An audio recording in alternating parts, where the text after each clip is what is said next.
I'm a fairly new dominant. In the last 6 months, I've been in a loving relationship with my submissive brat.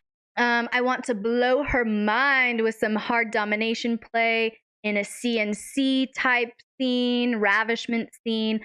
So I'm looking for guidance on how to set the scene up and also around my experimentation into my hard dom side, being the usually sweet guy I am. It's definitely something I want to do. It feels good and erotic, but I'm having trouble getting my mind into the mode with my girlfriend. You were saying that you were having a hard time getting into the mode, getting your mind into the mode. So that's where I want you to start. What sounds desirable and pleasurable and exciting and erotic about this for you?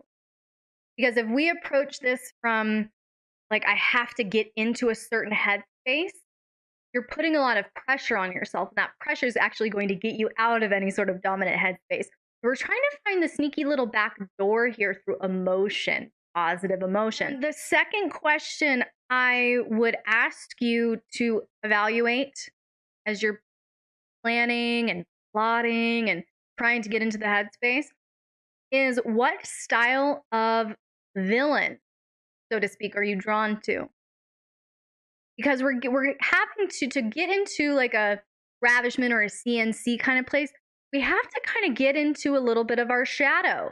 We have to tap into a little bit of a dark place. It's all consensual. It's all negotiated. So that's beautiful. But we kind of have to start getting into our shadow a little bit. You are planning a CNC scene, a ravishment scene, so you know the theme, okay? You know the theme. You know basically what's going to happen, what you want to accomplish. I want you, instead of approaching this scene, going, okay, I usually am this soft, but I need to up it because her dom was this hard, and I need to match that level. All of that's just going to keep you in your head, keep you spiraling, keep you comparing, keep you insecure.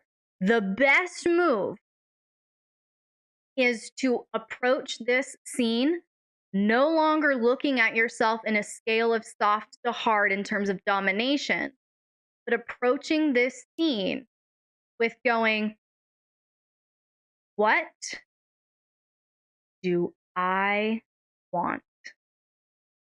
How do I want to take her? How do I want to seduce her?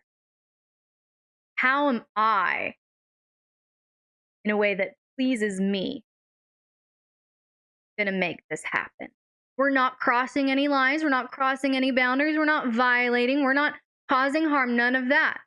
We're within the fence line. We're within the fence line.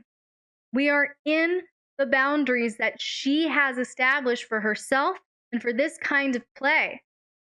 But it's not about trying to be hard or trying to be better than her dominant in the past. It's about you being so present with her that you make her feel so completely exposed before your gaze. And that's actually my next point. Energetically ease into the role before the scene. Okay? So energetically ease into the role before the scene. So if you feel like you're normally very sweet and soft, don't try to start adjusting your energy into this badass, villainous kind of place when the scene starts or 5 minutes before the scene. At first, you might need to spend the whole day of the scene getting down into this energy a little bit, getting into this darker place of your shadow a little bit. And that's okay. And so I would say, watch some clips from movies, going on with the Joker thing. If Joker is one of your villains that you really kind of identify with a little bit, or it speaks to you, you're kind of wanting to bring out some of that energy in your scene, watch some clips, method acting. Maybe have a cologne that you wear that you absolutely love just when you're feeling this really primal, aggressive kind of energy. Maybe it's a cologne that speaks to that and kind of pulls that out of you a little bit more. A manner of dress, where you're looking at yourself in a suit or in a specific outfit that makes you feel like a badass, that makes you feel like, oh, Papa's out to play right now. Like, you know, where it's not just this sweet and soft kind of normal vibe that you have. I would also advise you, Luke, to do a little tease. Do a little tease in denial through text, through photos, through videos before the scene. What it's going to do is going to start building arousal and excitement and anticipatory energy in your submissive. But at the same time, it's going to open up a vast array of opportunities for your submissive to show you their arousal, their excitement, their anticipatory energy, and you receive that back from them. And that's going to be a confidence boost. You know, if you do your hair in a different way, maybe put some like black eyeliner, you know, around your eyes, and you're wearing like an all black suit and she's never seen you like this before. And you send her a little picture, like, you ready for tonight? The response that she's going to give you is going to boost you. And the last thing I'm going to leave you with is loosely script your scene. And what I mean by this is, what event will trigger the next event?